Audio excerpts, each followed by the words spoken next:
মিলে আরাম করে খাচ্ছি।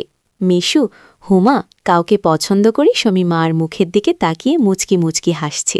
বল না, পছন্দ করিস? করলে এতদিন তুমি জানতে না।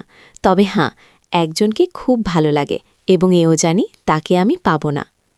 কেন পাবি না? আমার ছেলে কি দেখতে খারাপ? কোনো লাট সাহাবের বেটিস সে? হা, তুমি দেখি রেগে গেলে। রাখব না এমন সোনার ছেলে আমার। আর কিনা বল তুই, কে সে? বাদ দাও মা, আমার যাকে ভালো লাগে তার কথা দুনিয়ার কাউকে বলতে পারবো না, শুধু খোদাকে ছাড়া। মা আমার এমন গম্ভীর কথা শুনে অবাক হয়েছে রয়েছে। এটা এটা কি কথা রে বাবা? আমাকে বলতে না পারিস তোর ভাবি মানে রাসেলের বউয়ের কাছে বলিস তুই? না মা, তা না। তুমি আমার সবচেয়ে বড় বন্ধু। তোমাকেই যেহেতু বলতে পারছি না, সেখানে বলতে গেলে তারা তো আমাদের শত্রু, তাদের বলতে যাবো কেন? তাহলে বল না, কে সে? কোথায় বাড়ি? কোন বাড়ির মেয়ে? আমি চুপ করে বসে রয়েছি। মা অনেকক্ষণ আমার উত্তরের অপেক্ষায় থেকে মুখ গোমরা করে চলে গেল। ঘন ঘন বিদ্যুৎ চমকাচ্ছে, আকাশটা কালো হয়ে আছে, রাতের তারাগুলো না জানি কোথায় ডুব দিয়েছে। আমি জানালার গ্লাস খুলে দিয়ে ঠান্ডা হাওয়া গায়ে মাখছি। হাত বাড়িয়ে ব্যাগটা নিয়ে খুললাম। সিগারেটের প্যাকেটটা বের করে একটা ধরিয়ে টানছি। প্যাকেট রাখতে গিয়ে মোবাইলের বক্সটার কথা মনে পড়ল। শারমিনের জন্য যা যা এনেছিলাম সব দিয়েছি, শুধু মারগুলো দেয়া হয়নি। চেয়েছিলাম দিতে, এমন সময় ছোট মামা এলো, তাই আর দেয়া হয়নি। নতুন অ্যান্ড্রয়েড সেট, মা খুব খুশি হবে। আরেক বক্সে একটা স্বর্ণের চেন, মার যেটা ছিল সেটা আমার এসএসসির ফর্ম ফিলআপের সময় বিক্রি করে দিয়েছিল। তখন থেকে মার গলা খালি। আরও কয়েকটা জিনিস আছে মার জন্য। আয় খেয়ে নে, ঝড় আসতে পারে, কারেন্ট চলে গেলে খেতে ঝামেলা হবে। আমি তাড়াতাড়ি সিগারেটটা জানালা দিয়ে বাইরে খেলে দিয়ে বললাম, হাঁ দাও। কি লজ্জা, মা সিগারেট খেতে দেখে নিল। জানে আমি খাই, তবে এভাবে দেখেনি কখনো। ঘরে বসে সিগারেট খাওয়াটা ভুল হয়ে গেছে। সারা ঘরে সিগারেটের ধোঁয়া। মা ব্যাটা খেয়ে দিয়ে উঠলাম। মা বল, আমার রুমে এসো তো একটু। তুই যা, থালা বাসনগুলো গুছিয়ে আসছি আমি। রুমে এসে শুয়ে রইলাম। মা আধা ঘন্টা পর হাত মুছতে মুছতে এলো। কিরে বাবা? আমি উঠে মার হাত ধরে খাটে নিয়ে বসালাম। ব্যাগ থেকে এক এক করে শাড়ি, ব্লাউজের কাপড়, ছায়ার কাপড়, একটা বাদুর বোরকা, দুটো ওড়না, একটা শীতের জামা, চাদর এবং আরও একটা প্যাকেট দিলাম। প্যাকেটটা দিলাম ভয় ভয়, কারণ ওতে দোষের ছোট জামা কাপড় আছে। জানি না দেখার পর কি বলবে। এত কিছু কি জন্য এনেছিস? তোর কি বুদ্ধিশুদ্ধি হবে না কখনো? প্রতিবারই এত কিছু আনা লাগবে? থামো তো তুমি। যা লাগে তা আনবো না। এটাতে কি রে? না, ওটা এখন খুলবে না, তোমার ঘরে গিয়ে খুলবে। আর প্লিজ রাগ করবে না। কি আছে এবে তা তুমি খুলে দেখে নিও। আর হ্যাঁ, আরও কিছু আছে। এই বলে মোবাইলটা দিলাম। একটা থাকতে আরেকটা এত দামি মোবাইল, তোমার চেয়ে কি কিছু দামি নয় আমার কাছে? এই বলে গালে একটা হামি দিলাম। মাও আমার কপালে হামি দিল। চোখ বন্ধ করো তো। কেন রে? বন্ধ করো না একটু। মা হেসে দিয়ে চোখ বন্ধ করল। আমি চেইনটা মার গলায় পরিয়ে দিলাম। এখন চোখ খুলো মা। মা চোখ খুলে সোনের চেইনটা দেখে হু হু করে কেঁদে দিল। না মা, না, কাঁদবে না, প্লিজ মা, কেঁদে না। তোমার মুখে হাসি দেখব বলে নিয়ে এসেছি। সেখানে তুমি যদি কাঁদো তাহলে আমার খুব কষ্ট হবে মা। না রে বাবা, কাঁদছি না। তুই বুঝবি না এটা কিসের কান্না। খুশি হয়েছ মা? হারে বাবা, অনেক খুশি হয়েছি। এই বলে মা দাঁড়িয়ে উঠে আমাকে ধরল। আমি তো কেঁপে উঠলাম। মা কখনো এভাবে আমাকে ধরেছে বলে মনে পড়ে না। ইস, কি নরম, কি সুন্দর ঘ্রাণ। অদু তো আমার বুকে পিষ্ট হচ্ছে। মা অনেকটা খাটো হওয়াতে তার মাথাটা আমার থুতুনির নিচে। চুল থেকে সুবাস এসে নাকে লাগছে। নাক মুখ ডুবিয়ে দিলাম চুলে। ধীরে ধীরে আমার ওটা শক্ত হচ্ছে। মন চাচ্ছে হাত দুটো আরেকটু নিচে নিয়ে রাখি, তবে সাহস পাচ্ছি না। মা আমার যা রাগী মানুষ। ছোটবেলায় কত বেদবিতা করেছে তার হিসেব নেই। মার মুখটা দোহাত দিয়ে ধরে কপালে একটা হামি দিলাম। আর কখনো কাঁদবে না মা, আমি যেন তোমার চোখে পানি না দেখি। আচ্ছা বাবা, আর কাঁদব না। তো যাও, লাল তাঁতের শাড়িটা পরে দেখাও তো দেখি কেমন লাগে আমার মাকে। যা পাগল আমি, বিধবা মেয়ে লোক, এমন লাল টকটকে শাড়ি পরলে মানুষই কি বলবে? কে কি বলল তাতে তোমার কি যায় আসে? আর এখানে মানুষ আসবে কোথা থেকে? মানুষের সামনে না পড়তে চাইলে পড়ো না। এখন আমাকে তো পরে দেখাও। আমার খুব মন চাইছে সাজুগুজু করে কেমন লাগে দেখতে। তাই, ইস, আমার বাবা এনেছে আর আমি পরব না, তা কি হয়? তবে মানুষের সামনে কখনো পড়তে বলিস না রে। ঠিক আছে মা, আমি শুধু আমার সুন্দরী মাকে দু চোখ ভরে দেখতে পেলেই হলো। যা দুষ্টু, মাকে কেউ সুন্দরী বলে? হা হা, তাই? তাহলে কি বলবো গো? তুই জানিস কি বলবি, বেয়াদবি নিও না। প্যাকেটে যা আছে তাও পড়ো। কি আছে রে এতে? যাও খুলে দেখো। মা চলে গেল।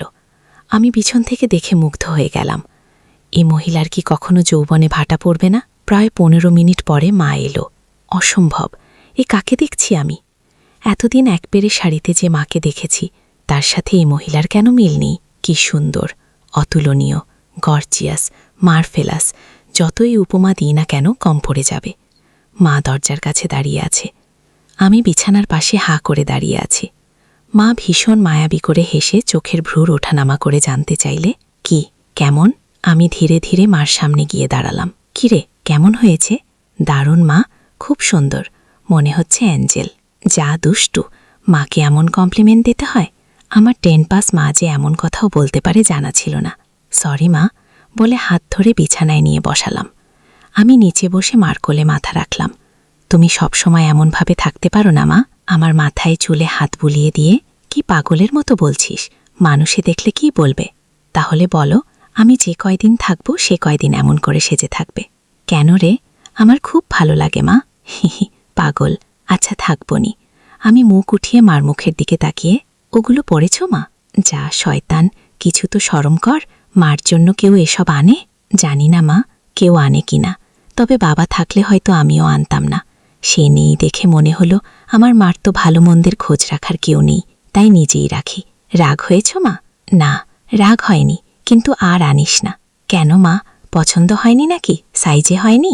সব ঠিক আছে। তবে তবে কি মা? মা লজ্জায় মুখ ঘুরিয়ে নিয়ে, তুই এনেছিস ভাবলে পড়তে শরম করে রে।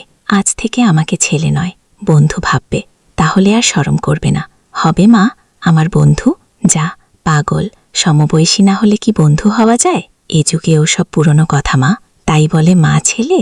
হ্যাঁ, মা ছেলে, এতেই তো ভালো, একে অপরের কাছে আসা যায়। তুই অনেক বড় হয়ে গেছিস, দেখি কি সুন্দর কথা বলছিস। তা তো অবশ্যই, কয়দিন পর তোমার ছেলে 2nd লেফটেন্যান্ট অফিসার হবে। খুব ভালো হবে রে বাবা, খুব ভালো হবে। এমন সময় বিদ্যুৎ চলে গেল।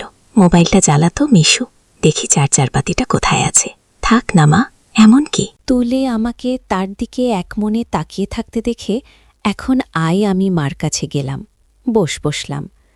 মা আমার পিঠে হাত বুলিয়ে দিয়ে বলে, এমনটা হয় না বাবা, আমার লক্ষ্মী সোনা ছেলে। আমি কিছু মনে করিনি। আমি জানি তোদের বয়সে ছেলেদের ফ্যান্টাসি হয়, খালা চাচিরা, তবে মাকে নিয়ে ফ্যান্টাসি রচনা করা একটু বেশি হয়ে যায়। সরি মা, আমার ভলিভালি মা যে এতটা বুঝে, এতটা পোক্ত আমার জানাই ছিল না। এত অনেক সায়ানা। ঠিক আছে, চেষ্টা কর আমার উপর থেকে মনটা সরিয়ে অন্যদিকে নিতে। বিয়েটা করে নে, দেখবি সুন্দরী বউ পেলে মাকে ভুলে যাবি। আমি মাথা নিচু করে, পারব না মা, প্লিজ। নিজের সাথে অনেক লড়াই করেছি, আমি ক্লান্ত মা, কিছুতেই তোমাকে মন থেকে সরাতে পারি না। কেন কেন রে, কি এমন পাস আমার মাঝে? আমি মুখ তুলে মার মুখের দিকে তাকিয়ে, জানি না মা, শুধু জানি তুমি আমার সব। তোমার কথা চিন্তা করলেই আমার কি তোর পাগল হয়ে যায়। মা মুচকি হেসে, ও কিছু না, নিষিদ্ধ জিনিসের প্রতি টান একটু বেশিই হয়। আমি তো বুড়ি হয়ে গেছি, তুই যেমনটা ভাবিস তেমনটা আমি আর নেই। মার এমন কথা শুনে আমি কেঁপে উঠলাম।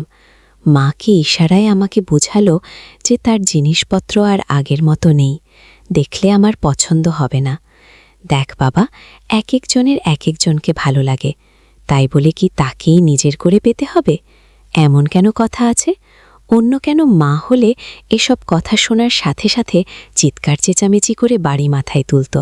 আমি কিন্তু তা করছি না, কারণ তুই আমার একমাত্র ছেলে, নারী ছেঁড়া বাঁধন। তোকে আমি অনেক ভালোবাসি, তাই বলছি, আমার ভালোবাসার মর্যাদা রাখতে বিয়ে করে নে বাবা। দেখবি ধীরে ধীরে আমার থেকে মন বোমার দিকে চলে গেছে। ধন্যবাদ মা, তুমি আমার কথা মন দিয়ে শুনেছ এবং যুক্তি দিয়ে ভালো মন্দের বিচার করেছ বলে। তবে লজ্জা না করে বলছি মা, এর আগেও আমি 2-1টা মেয়ের সাথে মিশেছি, তারা শুধু সুখ পেয়েছে আমার কাছে, আদর ভালোবাসা একটুও পায়নি আমার কাছ থেকে। এমনকি আমার নিজেরও হয় না যতক্ষণ চোখ বন্ধ করে তোমাকে না ভাবি। যখন সেসব মেয়েদের জায়গায় তোমাকে কল্পনা করি তখন আমি আর নিজের মাঝে থাকি না, সুখের সাগরে ভেসে যায়। কেবলমাত্র তখনই হয় আমার। তুই তো অনেক দূর এগিয়ে গেছিস, তাহলে আমি অনেক আগে থেকেই বুঝতে পেরেছিলাম যে আর চোখে লুকিয়ে লুকিয়ে আমাকে দেখিস। ভাবতাম শয়তান ছিলে বলে, আর একটু বড় হলে সমবয়সী মেয়েদের সাথে মিশলে ঠিক হয়ে যাবে। কিন্তু এখন দেখছি তা না, তোর দেখি বয়স্ক মহিলাদের ভালো লাগে। এতক্ষণ মার সাথে এত খোলামেলা কথা বলতে পেরে নিজেকে অনেক হালকা লাগছে। সাহস করে মাকে ধরে শুয়ে দিলাম। মা চুলে হাত বুলিয়ে দিচ্ছে। আমি তাহলে কি করব মা? সেটাই তো ভাবছি। যেটাই ভাবো মা, আমার মন পরিবর্তন হবে না। মানে কি? মানেটা তুমি ভালো করেই জানো। মার কণ্ঠে এবার সত্যি সত্যি রাগের আওয়াজ পেলাম। তাই বলে সারা জীবন বিয়ে করবি না, নাকি ছেলে হয়ে মাকে বিয়ে করতে চাস? মা যে এমন কথা ঠাস করে বলে বসতে পারে তা আমি চিন্তাই করিনি। আমি বললাম, বিয়ে না করতে পারলেও তো তুমি আমার হতে পারো। এটা কি মামাবাড়ির আবদার নাকি? ছি ছি মিশু, এমনটা বলতে তোর মুখে বাঁধল না। তাহলে সারা জীবন ছেলেকে এভাবেই দেখতে পাবে? মা, তোমার এই মিশু কখনো বিয়ে করবে না। মার চোখে জল টলমল করছে। আমি হাত দিয়ে তা মুছিয়ে দিলাম। আমি তো এমন কিছু করিনি মা, তাহলে তুমি কাঁদছো কেন? আমরা দুজন জাস্ট আলাপ করছি। মা অনেকক্ষণ চুপ থেকে, শোন বাবা, লজ্জা শরমের মাথা খেয়ে বলছি, তোর কষ্ট আমি দেখতে পারবো না। আর বয়স্ক মহিলাদের কাপড় চোপড়ের উপর থেকেই কেবল ভালো লাগে, খুললে নয়।